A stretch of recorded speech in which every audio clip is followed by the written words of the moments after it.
kuy tëj sa rajo nga bañ quoi. waaw macha allah. mais doyen nuyu naa la. ça va et toi. gëj naa la gis. gëj nañ ko dañu gisee waaw. depuis mooy baal ma si retard bi mais c'est que. dama demoon préfecture demander une demande de manifestation. demande de manifestation. waaw pour samedi xam nga dëkk bi. ngeen baal ma mais le Sénégalais il a la mémoire très courte. xam Macky Sall bu ñu sonnalee fii ñu internationaliser xeex bi question troisième mandat bi diaspora bi xeex ko ñëpp ñu soutenir dans la sous-région tout le monde. Aujourd'hui le peuple togolais est en train de souffrir avec Faure et Adema qui leur impose des manipulations de leur constitution, qui leur impose un sixième mandat même ah ñu ngi xeex mais dégguma Sénégal kenn wax si quoi. Même le parti PASTEF, je ne parle pas du gouvernement, mais le parti PASTEF, ils ont été soutenus par toutes les diasporas du monde. Moi, je me souviens à Paris, les diasporas camerounaises, togolaises, béninoises et tout, quelquefois ont même loué leur propre camion pour défendre une manifestation, fay. Mais je ne vois pas le PASTEF se lever, quoi. Je ne parle pas du gouvernement parce que c'est des problèmes politiques et tout ça, etc. Mais le PASTEF, qu'est-ce qui l'empêche de dire je soutiens la lutte du peuple togolais? Qu'est-ce qui empêche le PASTEF d'organiser une manifestation en soutien aux gens qui aujourd'hui sont réprimés sauvagement par Faure Nassimbe, hein? Et aujourd'hui tout le monde se tait alors que quand nous on se battait contre Macky Sall, on avait nos morts et tout ça, etc. Ils nous soutenaient. Alors, le Sénégalais, il est recroquevillé que sur lui-même. Et ça, les pays d'alentour nous l'ont toujours reproché, hein? Et ça ne change pas. Nous, on se prend pour le centre du monde. Le matin, on a déposé cette demande de manifestation. Wow, pour samedi, avec le FRAPP. C'est le FRAPP. Heureusement qu'on a le FRAPP. Le FRAPP, c'est la seule organisation vraiment conséquente dans le combat panafricain. Parce que le PASTEF, ils disent que depuis qu'ils ont fusionné avec Yonou Askanui et RND, ils ne s'appellent plus les patriotes, etc. Densu Yoker et panafricains du Sénégal. Ils sont panafricains de quoi? De papier? Qu'est-ce qu'ils font par rapport à cette lutte du peuple togolais? Non, mais ça n'a rien à voir avec le président de la République, ça n'a rien à voir avec Sonko. Sonko, encore, il est président du parti. Mais c'est le parti qui doit prendre, ne serait-ce que sortir des communiqués, dénoncer, ne serait-ce que demander à manifester. Le parti PASTEF a le droit à demander à manifester à la préfecture, comme aujourd'hui le fait le FRAPP, comme le fait F24, comme le fait d'autres structures. Mais si du Konongoul, ça, on leur a demandé.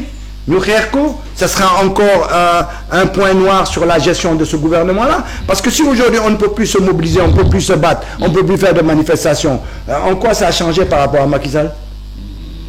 D'accord. Légui. ngeen baal ma parenthèse bi mais loolu moo ma tardel. loolu moo tardé gis naa la léegi ci économie bi. mais li mu wax ni dafa garaaw. maa toog tamit muy wax ñoom góor. non mun na tontu. ñoo fi nekk ñoom. voilà donc xam nga li muy wax nii. waaw bon peut-être dañuy comprendre ak âge bi wala peut-être du xaw a circuler ci internet bi. waaw mais boo ne Pastef du communiquer.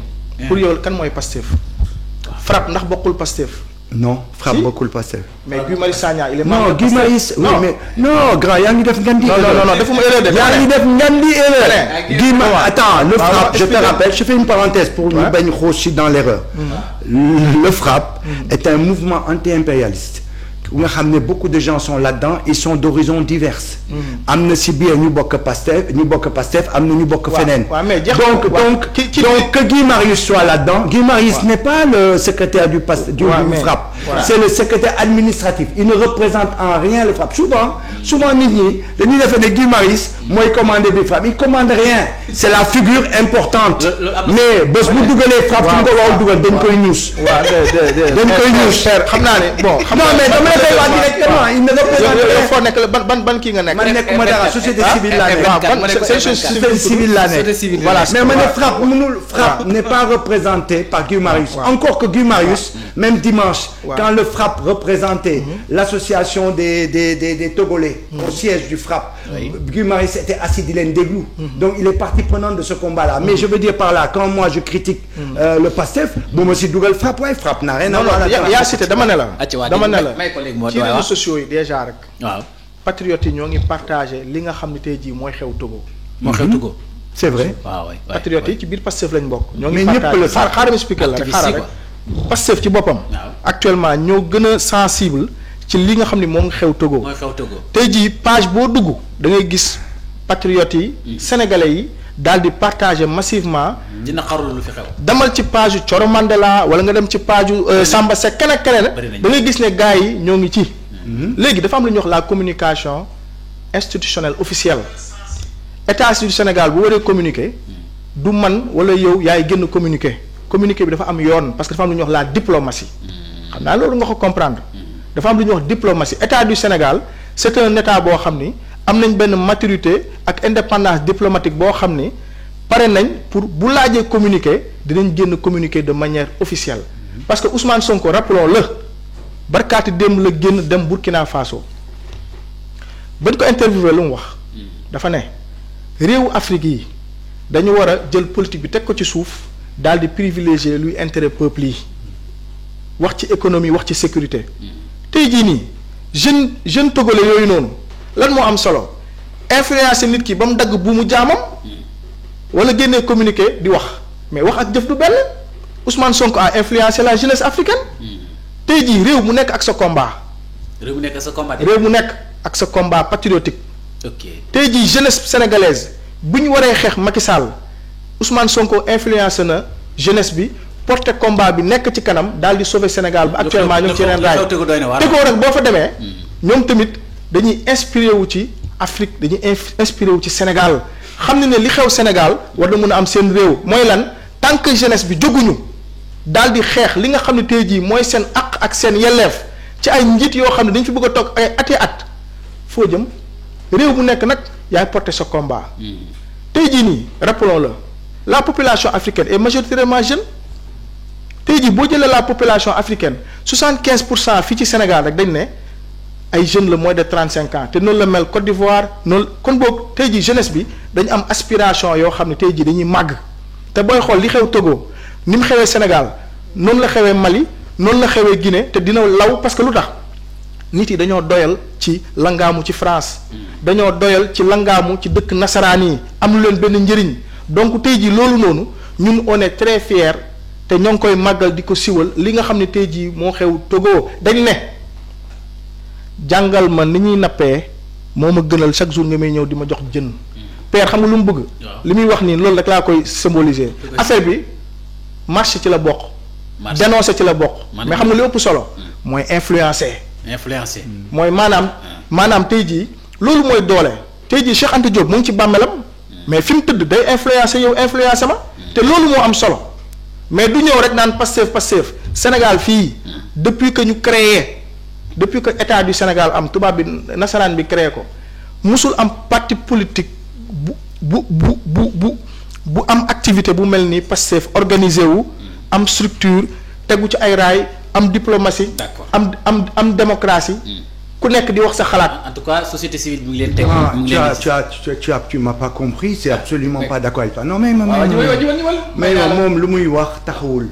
waxuma gouvernement bi imposé wu le gouvernement a sa logique je dis un parti politique comme le PASTEF comme les partis de gauche comme tous ces partis là devait organiser une action une marche au Sénégal pour défendre moom il pense que assis dans son fauteuil à faire des influences ou à jouer aux influenceurs ça suffit ça peut être la logique de toute cette jeunesse là qui pense que le combat se mène dans des bureaux climatisés non même on va mais oui on a eu des marches pour la Palestine on a des marches mais moom marche bi lan la def leneen grand déglu naa le stoïquement mais moom da ngay nangu tey ñu ñefe man ak yow dinañu ñefe bu baax non je suis pas non même doyen ou pas doyen on va s'opposer au point des idées avec plaisir la question c'est comment peux-tu concevoir le combat contre Macky Sall pendant qu'ici personne ne pouvait manifester en France Macky Sall a imposé à tout le monde kenn du manifester d'accord oui le F24 pouvait pas manifester personne amoon nañu même des gens aujourd'hui qui sont dans le gouvernement qui disaient que non bu ñu manifester c'est pas bon parce que Macky Sall dafay reporter élection yi et tout ça etc et que les prisonniers là c'est pas des vrais prisonniers c'est des voyous et que c'est bien fait pour eux am na ñu doon défendre loolu alors que nous on disait il fallait défendre les prisonniers il fallait ceci il fallait cela et on a continué le combat dans la diaspora par des manifestations monstres Sur l'année, nous avons fait plus de 300 manifestations pour populariser la lutte du peuple sénégalais, pendant qu'ici, les Sénégalais ne pouvaient pas broncher avec la répression qu'il y avait ici. Si on restait dans nos chambres chaudes, là, bien au frais, là, en hiver, bien chauffé, 17 ans affaires, et puis du Wahek à la radio, le Diwaki. Est-ce que c'était bien, c'était une bonne chose? Non, il a fallu qu'on fasse des manifestations monstres devant le Trocadéro, devant l'Arc de Triomphe, devant la République et tout ça. Sur une année, nous avons fait plus de 300 manifestations. Monsieur Djibi vient me dire aujourd'hui, mais non, il faut influencer, c'est l'influence. Non mais attendez, mais c'est grave. Non mais attends, mais c'est grave de parler comme ça. Aujourd'hui, au lieu de reconnaître qu'il doit être sur le terrain pour faire au moins une manifestation, faut pas dire que je convoque les gens samedi ou dimanche, ou bien je rejoins la lutte, la proposition de frappe, je rejoins leur lutte, leur manifestation samedi. Nous demandons aux patriotes de venir se joindre à eux. La manifestation se passe.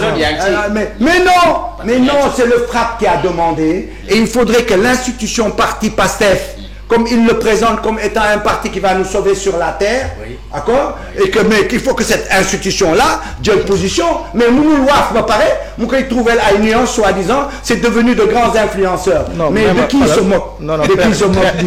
Djibi, tu te moques de qui, Djibi? Djibi, tu te moques de qui? Non, xolal, j'ai pas dit man xolal. Tu as dit influenceur. Pastef Nioro du RIP, il y a 18 heures de temps. Alors Togo, troisième jour de manifestation. Ouais, mais c'est Togo, Pastef les patriotes. Togo, manifestation massive. Waaw gars yaa ngi wax de. Réseaux sociaux yaa ngi wax de. Peuple togolais maintient la résistance avec Pastef Togo. Oui. Pastef Djembereng se tenir debout face à la dictature. Mais vous êtes bien au frais. Vous êtes au frais dans les chambres climatisées à nous sortir ça. On nous demande de sortir dans la rue. En tout cas, il faut que le peuple sénégalais physiquement montre par une mobilisation massive, ça parle, une mobilisation massive à tel lieu ou tel lieu, nous sommes venus Tarao, Djambarlo, nous sommes d'accord avec le peuple togolais. Je ne t'ai pas dit matin, midi, soir, mais on peut faire une manifestation au minimum une par mois à soutenir ce peuple. Quand même. Et tu es en train de me dire, on est à l'ASC quoi. Non, j'ai pas dit ça. Non, j'ai pas dit ça. Votre système panafricain, c'est un système TikTok. Vous êtes des TikTok panafricains. Mais bataille, vous êtes des TikTok panafricains. TikTok parle avec les jeunes, TikTok fait des révolutions. Rappelons que Guy Marius Sagna, c'est un député Pastef. Oui, député de la CEDEAO aussi. Ça n'engage que lui. Non, père, même qui est père, même tout. Pastef nga wax, même tout ma wax. Guy Marius Sagna agressé wuñ ko décembre 2024 Togo. Bien sûr. Ba door ko fa ba mu hospitalisé. Ci ban tour la demee Togo? En tant que député. Pastef. Léegi. Non. Waxara rek père. Non, vous confondez. Attends, les députés ne sont pas des députés du Pastef. C'est des députés du peuple. Il y a des députés Goudillot. On est contre les députés Goudillot. Nous avons des députés Goudillot. C'est pas sérieux. Non, mais il y a aussi des députés Guy Marius Sagna. C'est un député du peuple. Député Pastef. Du peuple. Tu trouves Pastef le demain? Non, c'est un député du peuple qui fait partie du regroupement Pastef. Mais c'est un député du peuple. Soyons. Non, dama lay pousser. Non. yaa ngi sur enchérir. Dama ne Guy Marius Sagna. Liste Pastef. Guy Marius Sagna, liste Pastef la demee Assemblée nationale. Pastef la demee Assemblée. Ba mu demee Togo. Non, sur la liste du Pastef. waaw merci beaucoup. waaw. Sur la liste du Pastef. Non, mun nga wax lu la neex mais li dëgg moom am na. Ba mu demee Togo jàkkaarloo njiitu togolais. Oui. Mais dafa influencer jeunesse bi. Mais c'est une bonne chose. Loolu. Mais il l'a pas influencé dans des salles climatisées. Il était présent physiquement, même on l'a agressé. Yéen vous voulez. Mais après manifestation c'est comme am na lu gën manifestation. Si tu me disais chaque matin elle m'a ñëw fii ma defal ko la journée de presse du Togo bien climatisée. Ma wàcce jël sama BRT ñibbi sama kër. Parenthèse bi jàll na léegi. Dañ bàyyi parenthèse. Moom dina ko billet avion nga teg ko ci avion. mu dem xeexi Togo moo gën sa marché am lu gën marché. Mais man je suis un panafricain. Ak intégration africaine bi 200 000 la. Pas un panafricain TikTok ni en carton ni en papier. Je suis un panafricain. Yéen vous oubliez une chose.